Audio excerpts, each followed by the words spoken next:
Good afternoon, everyone. It's a pleasure to welcome everyone to this week's event in observation of National Native American Heritage Month. I'm Tim Binzen, the Services Tribal Liaison for the North Atlantic Appalachian region and for the South Atlantic Gulf region. And it's an honor to introduce today Mr. Dan McCaw. Dan is fisheries program manager for the Penobscot Indian Nation, and he's worked for the nation for nearly a decade and has had a lot of experience with on the tribe's trust lands, with aquatic connectivity projects. In September, we had a trust training at Craig Brook National Fish Hatchery for service employees. And as part of the training, we had a field trip to Penobscot Nation trust lands in Madamascotus Township, and we got to see in person some of the sites, some of the projects that we're going to be looking at today. And it was a very powerful experience for me to see these projects where sometimes with the services involvement, you have native fish that can access tributaries and lakes that, for the first time in 100 years or maybe 150 years. It's it's a powerful thing to see in person. So, and Dan's also, he's learned a lot about the Penobscot Nation's identification with the river, that they share the same name. The people are the river is the people. So the decisions and actions that the service makes that have some effect on the river, the tribe is obviously very interested in those. So please join me in welcoming Dan McCaw.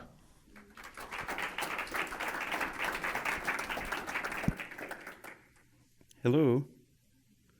Hi, everybody.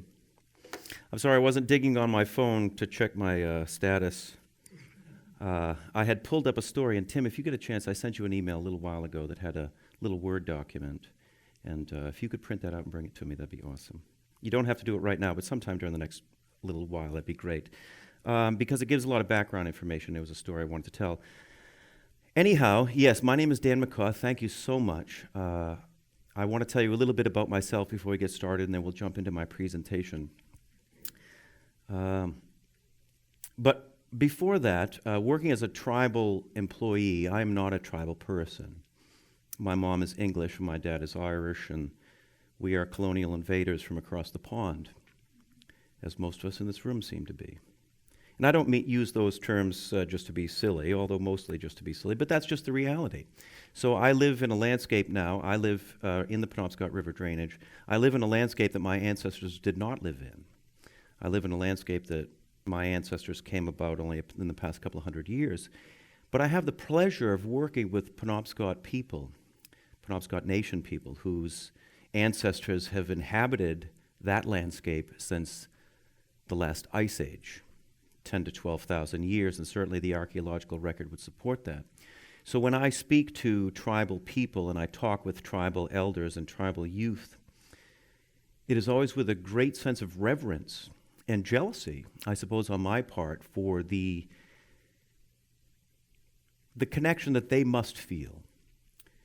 Now, I often complain to my boss, John Banks, who is a tribal member, that says, John, I am a stupid, stupid Caucasian who knows nothing about tribal history. I'm not a tribal person. I'm trying to educate myself, but I feel really uncomfortable talking about the tribe to other people. And he's told me so many times when I've expressed this, John has told me, he says, Dan, he said, you're a really good student. He goes, you've learned a tremendous amount since you've been here. And he goes, when I hear you speak, I'm always very proud. And so don't worry about it, Dan. Go on and do it. And if you make a mistake, well, we all do that. So, John, I hope I don't make many mistakes today. I would like to express my respect for the Pocumtuck tribe, Pocumtuck tribe, who once inhabited this landscape. They were also referred to as the Deerfield Indians because of the Deerfield River. Now, that tribe was here for 10, 12,000 years and then were eradicated. through the colonial wars, and they were shipped out west, and I don't even know if they exist today. Now, again, I'm expressing some ignorance, but I'd like to express my reverence and my respect to their tribal elders, past, present, and hopefully future. And I want to tell you a little bit about my adventure in getting here. So the drive from the Bangor area, if you know where Bangor is in the central part of Maine, out here is a long ride, and I was fortunate enough to break up my trip, and I got to spend Veterans Day in the Museum of Fine Art in Boston. And I had been there many years ago as a young man, as a student at MCI in Pittsfield, as a high school student, and we got to tour it all and got to see all these great things. Well, in 2019, I'm a little older, a little wiser maybe, and a little bit more experienced, so I looked at things in the museum with a different eye. And when you go there, I think it's Huntington Ave in Boston, you see the museum set in the front, in the lawn out front, there is a copper statue of a Native American on horseback, sort of like this, wearing a loincloth and a huge headdress that we would consider sort of normal. We Europeans would consider normal, like all tribal people wore massive, eagle feather headdress, which is certainly not the case. But it was interesting, and the title on the sculpture said, appealing, pleading to the Great Spirit. And I thought, yeah, right, because the colonial invaders came here and took everything. I can understand that. But it was a little upsetting to me that the Native American image was being used front and center in that museum. Yet when you go inside, I couldn't find a single piece of art by a Native American person in the modern era. There were a few little pieces scattered here and there, like, oh, look, the tribal people did this, like way in this corner somewhere else. But what I did see was a lot of massive, massive portraits of extremely wealthy white people. I didn't recognize that in 1988 when I first went to the museum. I didn't see that, but I see it now. Part of my education. One thing I did see at the Museum of Fine Art that I thought was really cool was in the 1600s in Europe, there was this movement of, and these Dutch painters especially latched onto it, this movement of still life painting, these beautiful still lifes of the breakfast table. And it was interesting to see what people in Europe were eating in the 1600s for breakfast. Now, they, much different than what we would eat today, but not very much different. There was always a goblet of wine. Now, I don't necessarily have wine for breakfast, but I understand the allure. And there was bread. There was bread, a piece of bread, and there was a piece of fruit normally, some kind of piece of fruit that was native, certainly not shipped across the world. But the other thing, front and center, was something that I thought was really cool. Can anyone guess what it was, what the foremost piece of breakfast was in that time? Yes, fish. It was a herring. It was a herring about that big. And when I see herring, adult herring that are that big, I go, boy, that's an alewife or a blueback. People for thousands of years feasted on them, made livings on them.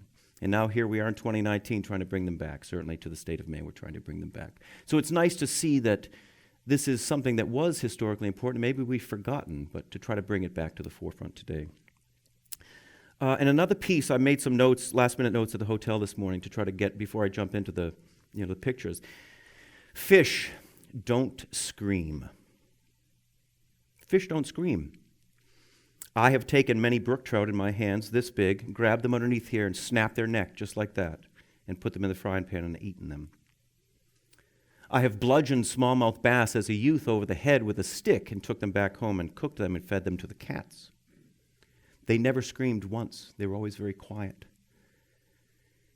If you wound a rabbit, it screams like a baby, like a human baby. If you grab a grouse, if you're fast enough to grab one by the neck and try to rip his head off, it's going to scream. And I think for some of those reasons, it's very easy for us to kill fish because they don't scream. They don't scream bloody murder. And so I think that there's a disconnect between us as people and fish because of that little thing.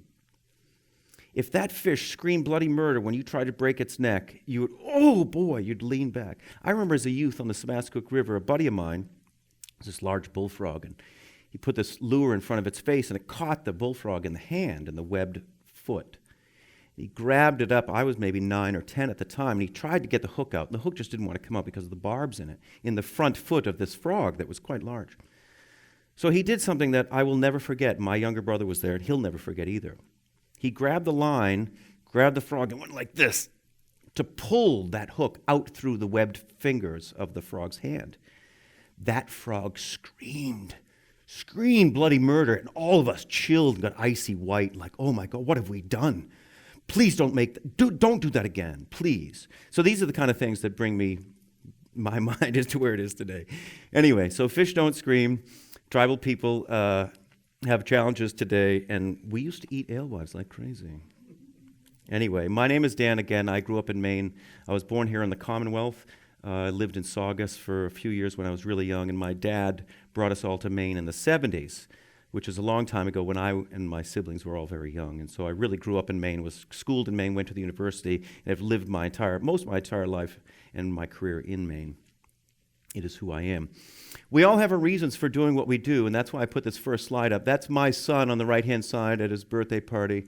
And the lower right-hand picture, that's the Sebascook River. That's where I grew up. That's where I fished in my youth. That's where I became interested in things that make a living underwater. It's where I became fascinated by fish, is that spot right there. And that you can't see, it's a little dark, but that's my son standing there doing a little fishing. The young lady on the left, this was a powerful event in my life. She is a Hoopa tribal member from Northern California, the Trinity River, Hoopa Valley, sort of inland from Arcata, extreme Northern California, a lovely place if you ever get to go. I was able to go visit Hoopa Valley, and their director of fisheries is a tribal member named Mike Orcutt. Mike was kind enough to take me out with his family, that's his daughter, practicing their sustenance fishing rights in their river. They had these small gill nets that they set up at little teeny spots down that had been passed on in his family and his wife's family for many generations. And we went out that day. The river is a raging torrent of whitewater. But we went out in a jet boat, and Mike was a very solid captain and brought us down. We got to harvest these beautiful spring Chinooks. This was in the month of June. And to see a tribal family practicing their sustenance fishing rights in their home river was amazing and wonderful. Now, the Penobscot Nation, the tribe that I work for in Maine, has not been able to do any of that since the Industrial Revolution happened. That's a long time, and the connection between tribal people and the fisheries resources has done this as time has moved on. It's my job to try to bring that back, to put the fish there and bring tribal people to the river and say, here, they're back. The refugees are back. So anyway. All right, let's jump into some cool stuff. All right, Penobscot Indian Nation, stream connectivity work. So one thing that I've been able to do during my time is stream restoration projects. And most of these are, all of them are on tribal trust lands held in trust with the Department of Interior for use for the tribe to govern it as they need to and sustain their people and their goals. So let's jump into the state of Maine, and I'll give you a little tour. So there's the Penobscot River. The Penobscot River is the largest river that is totally within the state of Maine. I don't know if I have does anyone have a little laser pointer? My office is here. That's where the university is. That's where Indian Island is, those types of things. And here you see the Piscataquis River, the West Branch, and the East Branch. And it's a beautiful river system. And historically, the Penobscot River supported 13 species of diadromous fish. Some of the big ones that we think about, of course, Atlantic salmon, American eel, American shad, blueback herring, alewife. But there's several others that we see. It's nice to realize that striped bass are not afraid to go way inland. And we have records of striped bass going way up in the drainage. So this is where I work. This is what I have been doing. One thing that happened over the past few years is this idea of the Penobscot River Restoration Project. So you had this group of NGOs, government agencies, and that sort of thing. And then on the other side of the table, you had the power company that owned all these dams. And they got together and said, okay, Milford Dam, which was coming up for relicensing, which you can see the green blurb there and the arrow going down. See Indian Island here where I work. The Milford Dam is right here. And the deal, what happened was that the power company sat down with my boss, John Banks, and said, what are we looking at for the Milford relicensing? And, well, there was a lot of outstanding issues, and there was going to be a lot of illegal action that was going to happen. The tribe was certainly going to push the issue of sustenance fishing rights and use lawyers and resources to go do that. The power company didn't want to fight. The tribe didn't want to fight, so they sat down and slowly crafted this deal over 10 years, and then the lawyers came in, and it takes a long time to get the language just right so that regional administrators, commissioners of Fish and Wildlife, so they sign these things. The language has to be perfect, but it was, and they did it. And so this has been touted worldwide as this is doing the Penobscot, which means you keep energy production the same, but you remove main stem dams. And that's what happened here. The two lowest main stem dams, the VZ Dam, the Great Works Dam, were removed. And they built a brand new fish lift in Orono. They also increased power generation at different spots. But that was the deal. So this is when I got hired by the tribe. This was being executed, and I got thrown right into the mix. So let's just look at a couple of photos. So in the top left-hand corner, you see the Great Works Dam. This is only a few miles downstream of my office. That was removed in 11 and 12, and you see on the bottom picture that series of beautiful whitewater rips that were drowned in the impoundment. The VZ Dam was removed a couple of years later. VZ was the first dam on the river. That fishway in the middle of the river that you see there was built in the late 60s for salmon, and salmon only. It's a very difficult vertical slot fishway, fairly steep, very challenging for alewives and other fish, certainly juvenile eels, to get up and over. That dam has been removed, and you can see that in the bottom right.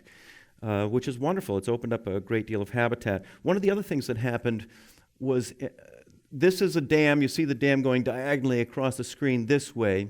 This is the Howland Dam at the mouth of one of the major tributaries of the Penobscot River. This is 15 or 20 miles upstream of the dams we saw earlier. This is a beautiful fishway on the right-hand side. They call it a bypass channel.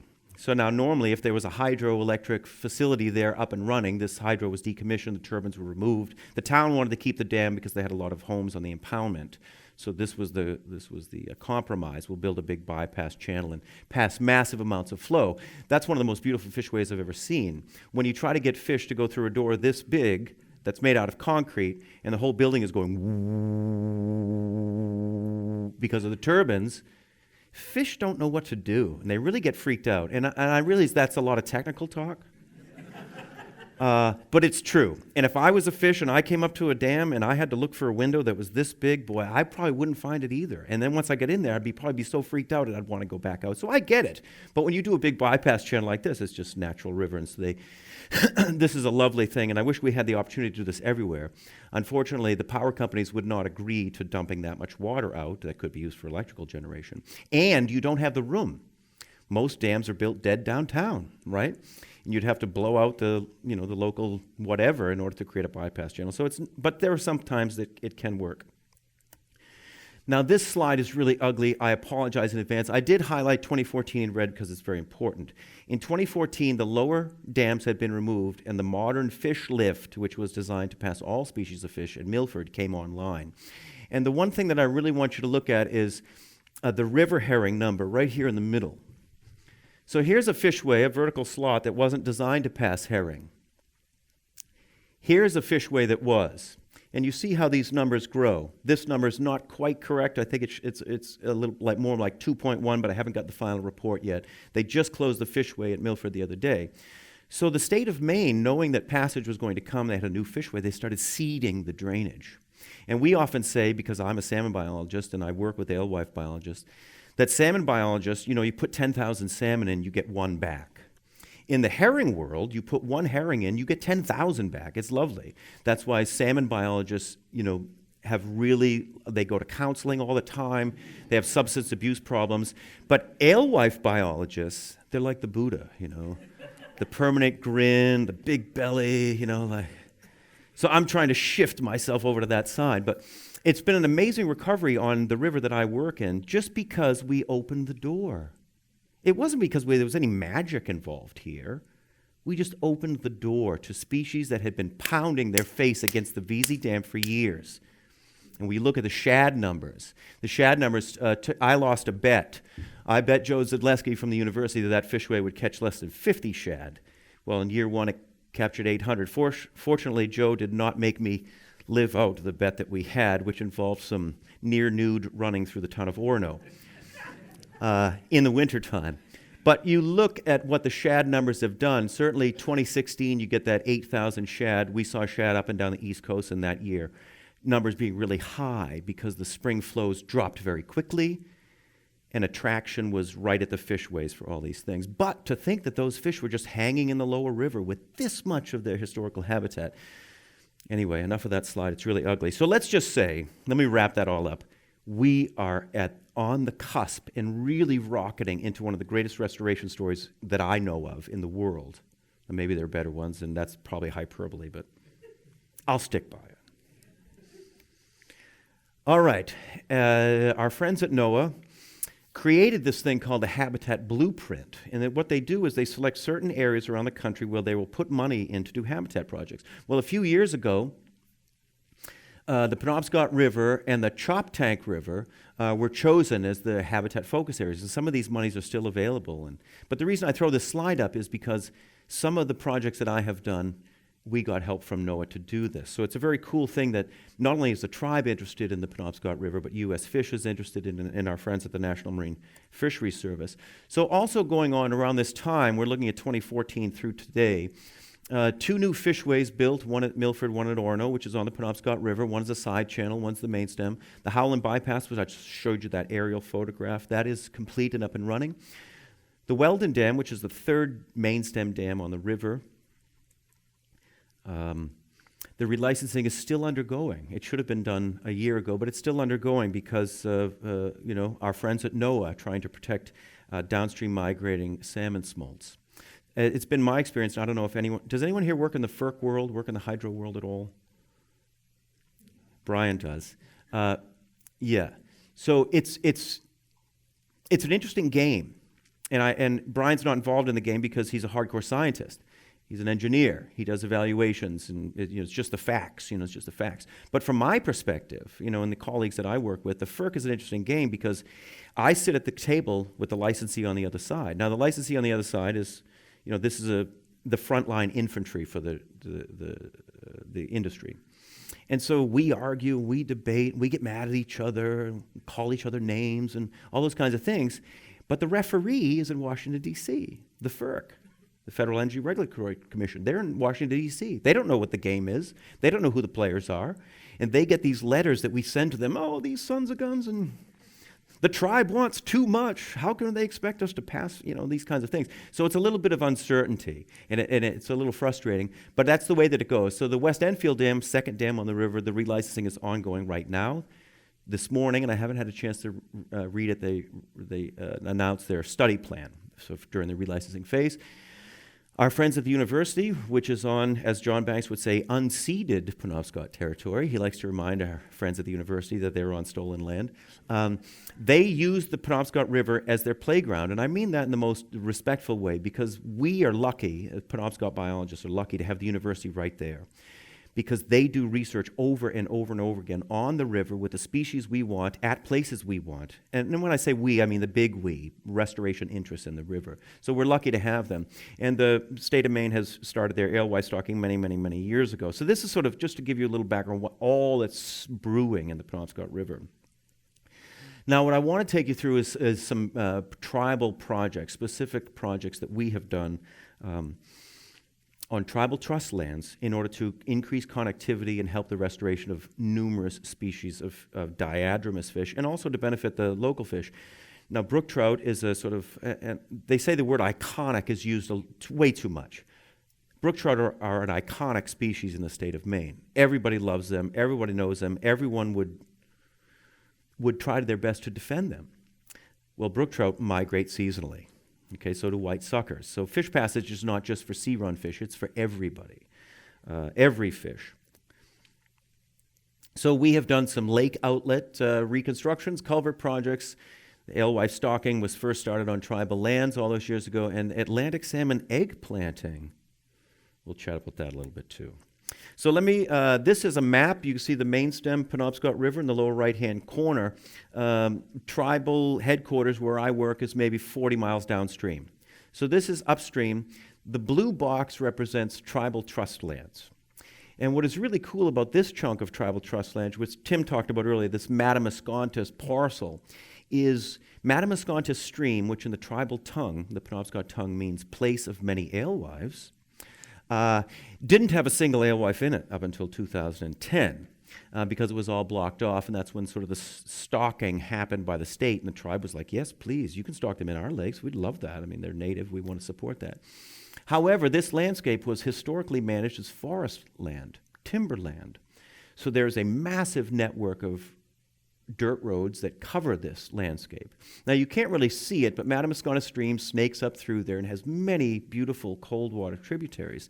This is all sort of alluvial gravel left over from the glacier all those years ago. So the stream has even though it's not extremely high gradient, there are areas that are beautiful high gradient, and you also have these areas that have beautiful gravel for spawning of salmonids and other fish.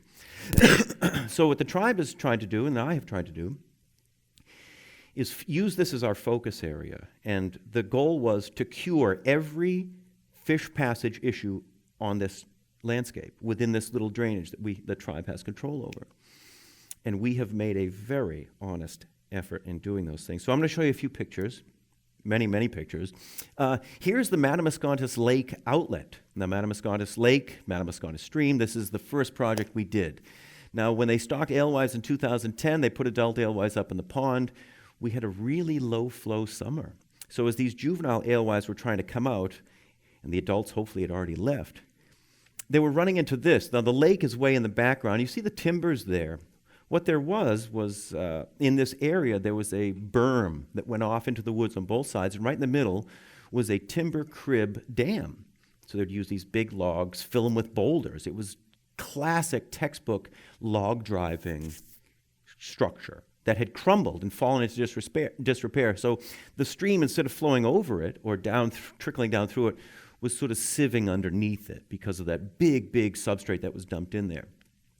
So we got together with our partners, and so this was NRCS, which is part of the U.S. Department of Agriculture. U.S. Fish was involved in this, helping to create the design. So this is what we created, these series of weirs that would step down this gradient, excavated some of that material to smooth it out to allow passage in and out. And there's a low flow notch in the middle of each of these weirs such that this is at fairly high flows.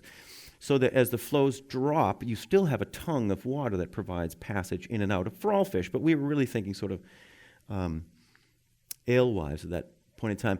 But the issue was, for those of you who have studied Dave Rosgen's thing, a stream can only handle a certain width and depth in a certain place and time given the hydrology and the geography of that landscape.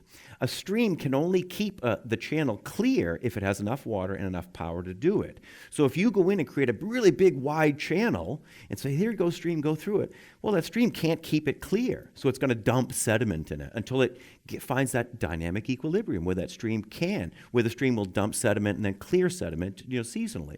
So we really made it a bit too wide. And so what has happened over the past several years is some of the weirs have failed. We've got the sedimentation going on. However, if you look at the picture in the upper left, I could swim through that upstream, and certainly alewives can swim through that. So we haven't gone back and rebuilt it because the channel is finding itself. Despite our best efforts to put this grid on the stream said, well, no, I kind of want to do this. The cool thing is, and you see on the bottom, I wrote that, from 15 to 18, and I saw them again this year, the alewives pour out of that lake. They like crazy. It's so wonderful to stand there on a bright, sunny fall day and watch the juveniles, in hundreds of thousands of them, pour through this lake. So although the fishway didn't sort of perform as we thought it would, it's doing a great job. And I've included a couple pictures. These are high flows in 18 and 19. You see it's recruiting large wood. Isn't that lovely? So we're keeping an eye on this, but we think that this lake could probably produce 200,000 to 300,000 alewives annually. And over the next few years, we'll be monitoring the fish a little bit more aggressively to really get some hard numbers so that we can start a tribal harvest right here. Another project that we did was the East Branch Lake outlet. Now, the lake is up in the background. There is again a berm on each side, and you can see the dips. Those are not because of ledge, that's because of timbers that were locked down in there from this old timber crib structure that they would hold logs back, hold water. As soon as the ice was out, they'd open the gates and they'd flush their logs to Bangor, lumber capital of the world back in the Civil War era. Now there wasn't sieving through the water, but at 12 to 15 feet per second, that's really challenging. I couldn't swim up through that. Adult alewives would have a really hard time. Certainly juvenile eels would have a hard time. So what we wanted to do was sort of lay this back, open it up, and allow for better passage at the site. Now, building on the failures of the Penobscot site, what we did was put footers on these weirs. You see them in black, the footer rocks, to provide additional stability. As water comes over a rock, and especially when it's got a lot of weight on, a lot of power, on this downstream end, it will scour. It will scour a hole. And what happens is that rock that's part of your weir will slump into that hole. So that's just the way it works. The river wants to carve when and where it can. So by putting these footer rocks in there, you sort of really beef up the structure. But again, low flow notch in the middle, providing passage in and out of multiple species of fish. Now this picture is from the upstream end looking down. This is right after construction. We had a very dry, season and a very dry fall. But you see the low flow notch right there in the bottom part of the picture, and then there's another low flow notch there, and it's tied into the stream. Even though in its completely low flow condition, this is again, same time period right after construction, looking upstream, the lake is up and around the corner, but you see the notches and the connection there, and you also see how the channel was laid way open like that to decrease those velocities. Now this picture was taken either this spring or last spring.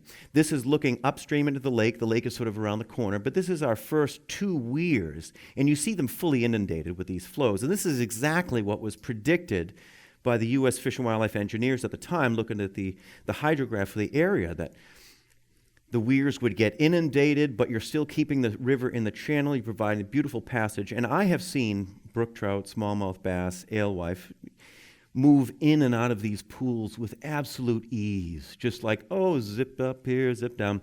It's a lovely sight, and I thank the engineers and the folks who put that together. Brian, this one's yours, and it's a testament to good engineering, that is for sure. So thank you. Okay, the biggest project we have done to date is what we call the South Branch Lake Outlet. Now, South Branch Lake is really big. I wish I had that number, how many, it's like between 1,000 and 2,000 acres. It's pretty big. Anyway, 500,000 or 600,000 alewives annually could be produced by this lake, and those are conservative estimates. What we had was, at the outlet of the lake, we had this weird berm and rocks, and you see the water control structure in the middle of that. It's very technical, extremely advanced. I don't know what it is, an old sewer pipe with some boards in it. This woody debris you see here, I don't know if I'm proud to say it or not, but more than likely I touched every one of those sticks because the beavers in this area would like to clog that up. They'd bring up, so you'd go up someday and that entire metal water control device would be stuffed full of beaver debris. And so what you get is you get water, and here's another picture. You see it's stuffed with beaver debris there. You get water sort of sieving through, and so there was no defined zone of passage. And this was like a 2 to 3 foot drop at these little places. So the flow, instead of having a nice center tongue, a nice thalweg through the area, the flow was coming in all directions. And we knew that fish were not getting in and out of this lake. So we sat down with our partners, and we designed this. Now this is, Wright Pierce was the local engineering company that did the final design. Some of the initial designs were U.S. Fish kicked in some ideas, or the engineers at USDA, Natural Resource Conservation Service, they had some ideas, but eventually we took it to the final design. And basically it's a roughened channel rock ramp with a low flow channel that goes down through the middle of it. Sheet pile on the upper edge because the substrate was pretty soft. We didn't want it to get undermined. And this large boulder field that provides, When water comes down, it's carrying a lot of energy. And when you smash it into a rock, that energy is dissipated. And so now little fish can sneak up in and around. And that's what we were going for. So this is right after construction. I love these beautiful like fall foliage pictures. So you can see it almost looks like the moon kind of. It looks like the top of Mount Katahdin, this barren landscape. Extremely dry low flow conditions, 1 to 2 CFS through the low flow channel. I saw fish coming in and out. They didn't care, 1 CFS, 2 CFS. They don't check their watches on that stuff. So here's from the downstream looking up. So the little low flow channel, and there's the lake and the bogs and all those things that connected. The next spring, I went out, and the fishway looked like that. So this is, again, downstream looking up, and the fishway is completely inundated, left to right, and here it is from upstream to downstream. You see over here on the left-hand side of the picture, you see some of the plantings, the little teeny alders that are in there, the boulder field that is everywhere. The low-flow channel is completely washed out. We don't know where it is. But here we have fish passage for anybody. Any little fish, big fish, redfish, bluefish, can zip up through that and find their way into the lake as they want to, when they want to, which was really what we were looking for. Here's another picture looking upstream. Here's a picture with the low flow channel quite full a year or so later, and you see what's happening there. Mother Nature can't stand a vacuum. If you go into your yard and you clear out your flower bed, you open up a spot this big of beautiful fresh dirt, and you're going to plant your daisies in there. You go out 2 weeks later with your daisies. Well, the weeds have taken over. That's the way that Mother Nature does her business. There's no wasted space. There's no wasted anything. The seeds are there, and they're going to happen. So this just started to just green up so fast. And I love these pictures because they show you how the healing power of Mother Nature. Now, this left bank, this is, again, upstream looking down. The stream is there, and the big fishway is to our right. The left-hand side here, which is just out of sort of the real fishway proper. They still have boulders in there, but you see the alders that were planted and the clover and all the grasses coming up. Mother Nature is going to turn this into a place that you don't know there's a fishway. Here it is again a year later looking across the whole fishway. This wasn't just a boulder field like I showed you a few pictures ago. There is water in the low flow channel, but Mother Nature is healing. This picture you see the bright green, probably taken in June. And now we're getting into this season. This is what it looks like today. Earlier in the summer when everything was green. But Mother Nature is making this invisible. And it won't be too long that people will go on that landscape and go, wow, there's a fishway here? Okay, another thing that's cool is juvenile alewives are very clever. Now, I don't know if they know they're clever or not, or if they're even thinking about things, but they go to the Gulf of Maine under high flow conditions. They will wait for high flow conditions in order to get out. Now, we had a series of rain events in July. Now, these guys are tiny, tiny, tiny juvenile alewives, and I was able to document them pouring out of the lake in July. In November of 2018, I also saw alewives coming out. They were this big. Mother Nature, again, being very clever, you don't put all your eggs in one basket. You sort of diversify your portfolio. You know what I mean? All right, so enough lake outlets. Now, the map on the left here, this is, again, that Madamascontas Lake parcel, and these little dots on the map show places where fish patches was compromised. This was done through U.S. Fish and Wildlife Service and other folks to catalog this, along with myself. So what we've done is replace some of these old culverts. Now, you see on the picture on the right-hand side, that's an old beaver deceiver that was built there to keep beaver debris out of that culvert. They can be challenging for fish passage. Here's another old one. But you see the culvert? Perched, rotten, undersized, a complete joke, really, in my mind. Oh, boy, isn't that lovely? Wow. Whoa. I like that. Big arched culverts. Big arched culverts. And the tribe has said 1.2 bank full width for these culverts. Yeah, that's all fine and good, and that's where people are going. Let's go 1.5, 1.6. While we're there, let's spend the extra money and build this thing such that everything can come in and out, fish, wildlife, all these kinds of things can travel in and out. When I put this slide up here, the year that this was installed, this was our first batch. Fred Seavey, U.S. Fish and Wildlife Service in Maine, and I designed these, found the contractor, and put these in. On September 30th of that year, just 2 weeks after these were all in, we got 4 to 6 inches of rain in this landscape in one day. I get to work. John Banks says to me the next morning, Dan, we've got tribal members on the property that are stranded at their camps and they can't get out because the road has been flooded. I cried. I sat at my desk. Actually, I was at the house that morning. I'm like, oh my God, please don't let it be one of my culverts, please. Because I had to like bend and plead and, sort of convince people that these were the right things to do. And they would handle high flows. We designed this for a 100-year flow event. They should handle it. Well, they did handle it. And none of the culverts that we put in had any issues. They passed everything. And from that point on, the warden service, the maintenance people, everyone within the tribe who knew that I was responsible for these culverts said, hey, Dan, when are you going to do some more of those? Because you saved us X number of thousands of dollars of going on the landscape, filling this in with putting a new culvert in that would be way too high and too small and those kinds of things. So we have gone on this culvert rampage. Now, this is a low-profile culvert that we installed. This one's made out of aluminum. Sometimes the height of the road above the stream will dictate how high your arch can or can't be. Here we are looking upstream of this site. This was all flooded out by the inefficient culvert that was there before. You see the dry kai, which is what in the Mainers would call all the dead stumps and sticks of wood that are there. And you see it a year or so later starting to green up. The channel is starting to find itself again. You again see the glacial nature of this. All these pieces of granite were dumped there sort of haphazardly 12,000 years ago.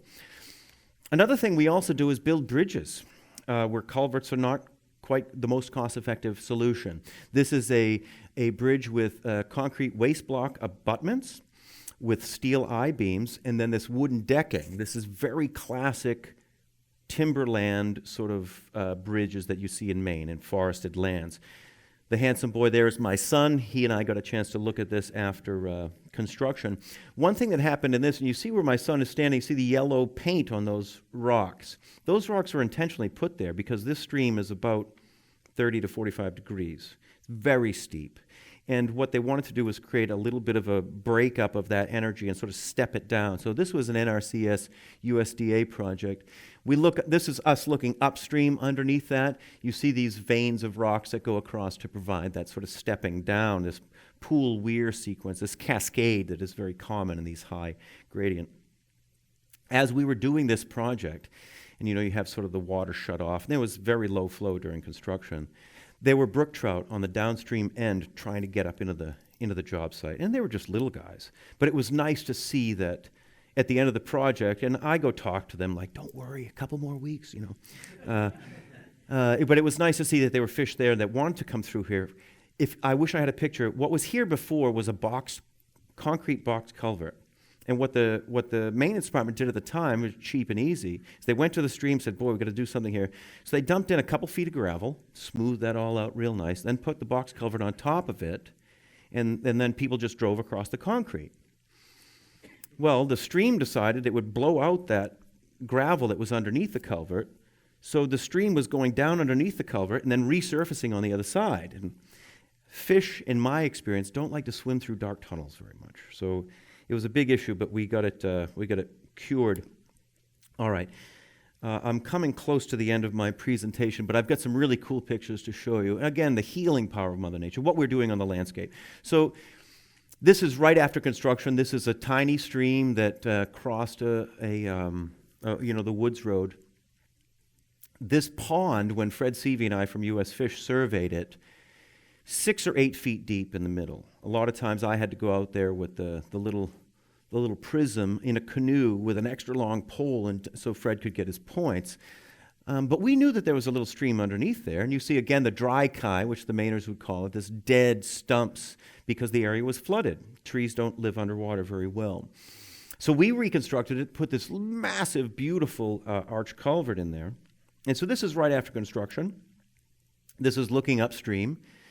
Now again, it's like making an omelet. Sometimes you have to make a mess before the omelet is done. And this is the mess that we saw. And people saw this and they're like, Dan, what did you do? My goodness, why did you create that mud pit? And I said, give it a year. Let's go see what it looks like next spring, and then you can yell at me some more. So I looked at this and and thought, boy, won't that be nice when Mother Nature starts to take over? So I have a few of those pictures. Here's the next spring. Now you see just a little bit of green. This is 2019, this is spring 2019. Little bit of green going up. You see how far that impoundment went back. When we were digging out to place the arch culvert down, we dug out the culverts that were there, went down 3 or 4 feet, found 2 or 3 more culverts that were crushed down there, dug down another 3 or 4 feet, few more culverts that were crushed down underneath there, and down underneath there were these logs, perfectly preserved for 200 years, where they had set cribbing like this, so you just drive through it, drive on top of the logs, and logs would allow water to go through. So this site had been screwed up or had been impaired for a very long time. And the normal cheap way to fix these is you just put another culvert in. Raise the road up, put another culvert in. Raise the road up, put another culvert in. And what that means is the pond gets bigger and bigger. This picture was taken in June of this season. So just a few months, Mother Nature said, well, I've got billions of seeds in here. Let's do this. That is one of the most beautiful pictures I've ever seen in my whole life. It is so lovely. It's absolutely thrilling for me as a restoration biologist to think I drove across that pond for 7 or 8 years before we finally did the project. You see the thalweg of the stream weaving its way up right beside the stumps that were there 200 years ago. And now we look at it here. This is late August. Now the stream is obscured because the grass is now waist high. And it won't take long, and the alders and the hardwoods will start to come in like this, and we won't even know that that sin was ever created. Now, we talk about fish passage, right? As I took this picture, a dragonfly flew over my shoulder and went up through the culvert. And then I noticed, wait, who are these little footprints here? Well, there's some sort of weasel or something was using this area to cross. So it's aquatic organism passage, but it's really passage for a lot of things. And that's a really cool thing to think about. Reptiles and amphibians and everything else that lives in the water or around the water, this is much more normal. And that, even though it is a tunnel and a little freaky, but pretty cool to see. All right, so I'm going to go real quickly through these last few things. Now, one thing that we have done on tribal land since I've been there, because this was a technique that I was part of the development of when I worked for the state of Maine with the Atlantic Salmon Commission. This idea of taking eyed Atlantic salmon eggs. So they've been fertilized. They've gone through about 2 or 3 months of development, and now you can see the little black specks. Those are the eyes. And the reason that they use this life stage of eggs to plant in the gravel is because they're hardy. You can sort of shake them around and jostle them without killing them. So that's probably a cup of 500 or 600 eggs. So what we do is we take this backpack mounted Honda water pump. The outlet goes into that T-handled pipe right there. And then what we do is we slide these big funnels onto that pipe, and we use the water power to embed that very thin neck, which is about 12 inches long, how deep a lady salmon would bury her eggs. We bury that down in the gravel and then remove the water pipe. Now the water jet clears the way, so if you just try to push one of those in the gravel, it'd be very challenging. But when you have a big jet of water, it clears out all the fines and you're able to sneak it down in. So here is under very thin water. You see there's only 6 or 8 inches of water there. We've got these funnels buried down in the substrate, 6 of them, 500 eggs apiece, about 3,000, be normally 1 egg pit for an adult Atlantic female. Now the funnels are made that tall because sometimes we work in water that's thigh deep, knee deep. And we still need these funnels to function. So what you do is you take that little cup of egg, you reach way down into that funnel. I'll get over here so you can see what I'm doing. Where you find it's in the water, now your hand goes underwater and you dump them in.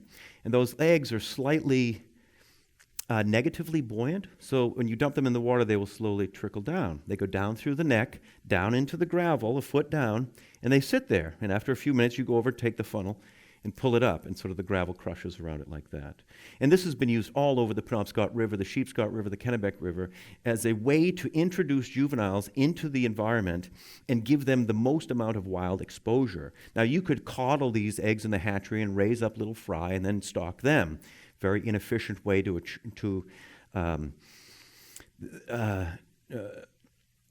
those fish die at a massive rate. Because what they want to do when Atlantic salmon emerge from their eggs is they want to be in the gravel. They want to be protected. Now, there are little bugs all around. They start to feed. Their yolk sac gets absorbed. They gain their color. And then eventually, as they get more and more bold and a little bigger, they'll come out of the gravel. Now, when you stock them as yolk sac fry, they get no chance to do that, and they get beat up pretty quickly. So here is Peter Ruckshanis on the right-hand side. That's me on the left. I'm putting eggs in. Peter is planting some funnels. We found this beautiful stream on tribal land. Now, this has to happen in February. Most of the time, the streams on tribal land have this much ice on them, and then 4 or 5 feet of snow in February. And we did a couple of years shoveling snow, chipping through the ice, and it's just me, so I had to get a lot of volunteers, and they got really gun-shy after the first couple of years of that, because chipping through 2 feet of ice in the middle of the nowhere is really hard work. But anyway, we found this stream that is groundwater influenced, so it is very cool in the summertime and very warm in the winter, relatively speaking, so it doesn't ice over. So we just go in and plant our eggs. And so far, this little stream has just performed wonderfully. So in wrapping up, the one thing that I want to express is, one thing that I realized in coming to work for the tribe was that the tribe doesn't have any money. They certainly don't have any money for fisheries work. So in just providing me, getting me on the ground to do some of these things, well, that's a start.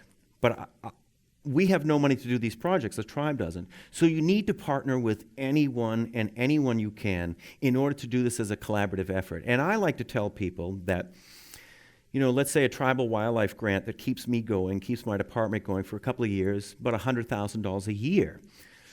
Well, that doesn't go a long ways once you pay for me, my cell phone, and my truck. Beyond that, there's not a lot of money left. But what you could do is to say, well, we used that $100,000, and we were able to leverage from 5 different partners other monies to come in. I would manage the projects, and we put these things on the ground. So multiple partners, USDA through the Natural Resource Conservation Service has been a tremendous partner for the tribe for 40 or 50 years in Maine, 40 years probably, certainly 30 years since John Banks has been there. The U.S. Fish and Wildlife Service, a big debt of gratitude from the tribe. Not only the tribal wildlife grant funding, but the technical support I received from the office in Maine.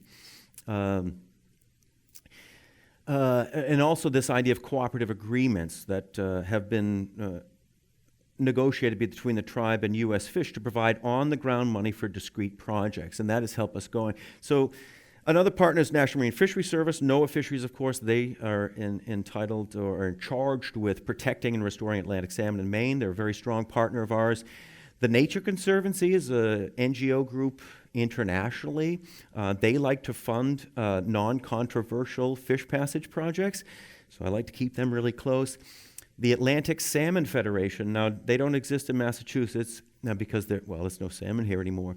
But they exist in Maine and Maritime Canada. They're an NGO group mainly supported by anglers and people who are involved in Atlantic salmon conservation, and they provide funding for these stream connectivity projects. And the last one is the Maine Department of Marine Resources. Now, they have been a very strong partner, certainly outside of just this one little blurb that I give you, but they are the ones that are in charge with restoring and actively managing the restoration of alewives, blueback herring, American shad, American eel, and all these species of diadermous fish to the Penobscot River. So I like to keep those folks really close too. And the one last thing, this is just a list of some names. The people, the alphabet soup on the left, I've covered most of them.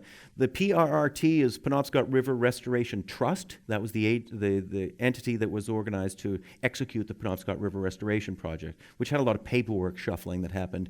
And the bottom one is TML Triumph Motorcycles Limited.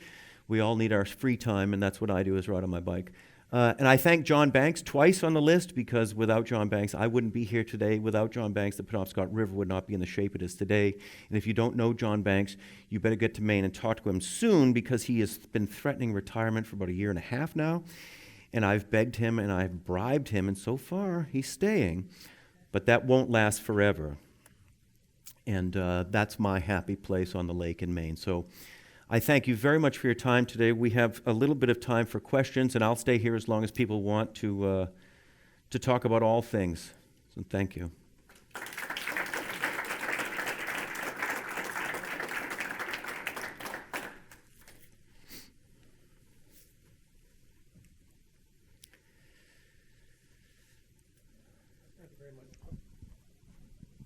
Thank you very much, Dan. Appreciate it. So yeah, we have a few minutes for some questions on any topics, fish passage or the tribe.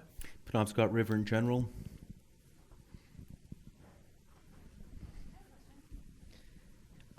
Dan, I'm very familiar with the area that you're working in. Suncaze Meadows National Wildlife Refuge is very close to where the university and Orono Island.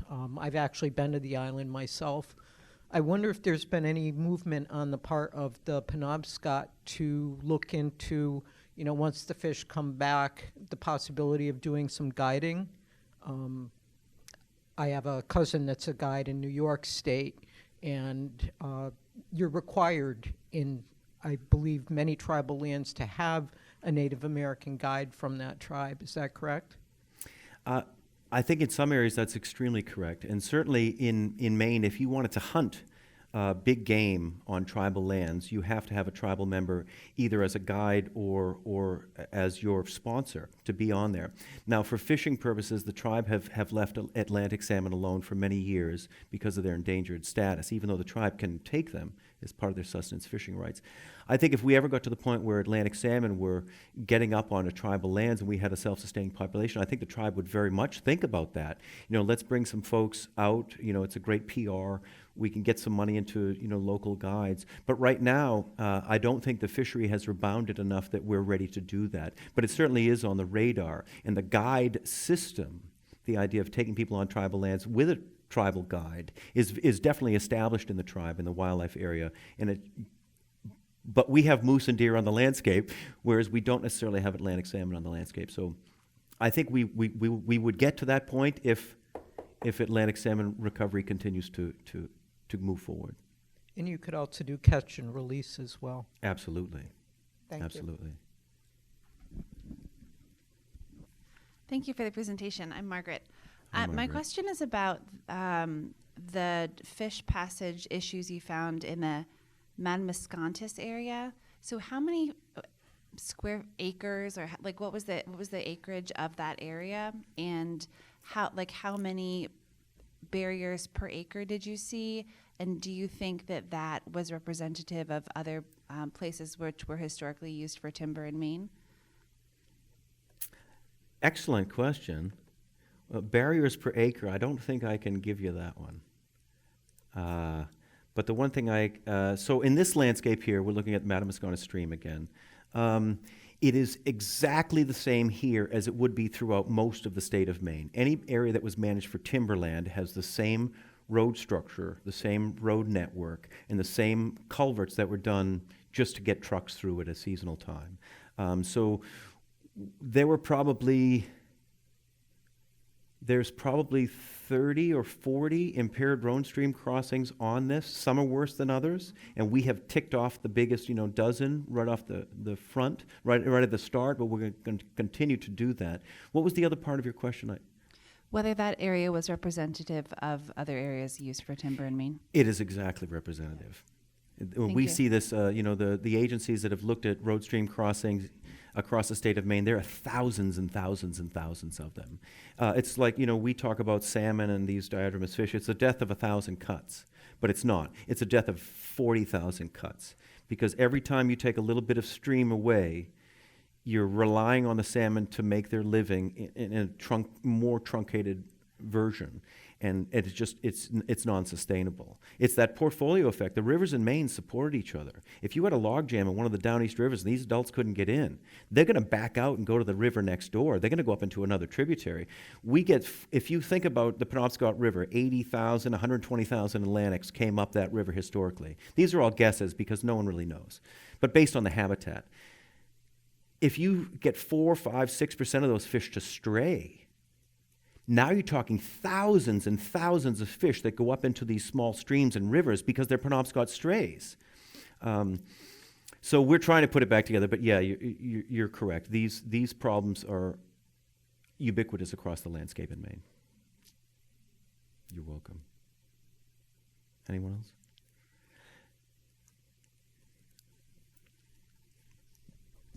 Thanks for coming. I'm curious, you talked about river herring and Atlantic salmon quite a bit. Anything about American eel that Penobscot Nation has been doing? Not specifically. The eel is an interesting thing because of the management in Maine. Maine is one of the few states in the Union that allows a harvest of juvenile eels, elvers, glass eels, they call them. So there was traditionally licenses that were given out by the state of Maine for people to harvest these eels and sell them. And the market in the Far East for eels is growing all the time. They say as sushi moves into China, the demand for eels is skyrocketing. Well, eels have been decimated worldwide. I'm not making that up, that's true. So there are tribal members who have, over the past several years, obtained permits to go out and fish for elvers. And I think it's one of these things that it's sort of a double-edged sword. So on one side, tribal people think of elvers as a commodity, cash. They can go out and fish for 6 or 8 weeks in the summertime, or late spring, early summer, and put $40,000 or $50,000 in cash because of that. These fish go for $2,000 to $3,000 a pound. It's amazing, the fishery. So you have that, the exploitation of the resource. But also what happens hand in hand with that is the reconnection with the resource. Tribal people are seeing when the eels come in, when they come out. They're now interested about, well, if we want to keep this fishery going forever, how do we get them upstream? How can I take some of my catch, my money out of my pocket, and get these fish upstream so they can live to be adults and go back to the Sargasso? We do not do any real hardcore active management for eels, but everything that I have showed you on this landscape, every little fish passage project is also an eel project. It's an eel project, an alewife project, and a salmon project all together. I hope that answers your question. Yeah, I was just curious if you were doing counts or any type of active like surveying of American eel on tribal lands. No, the only counts that would happen is the reporting of the harvest. And we'll see how long that harvest is sustainable.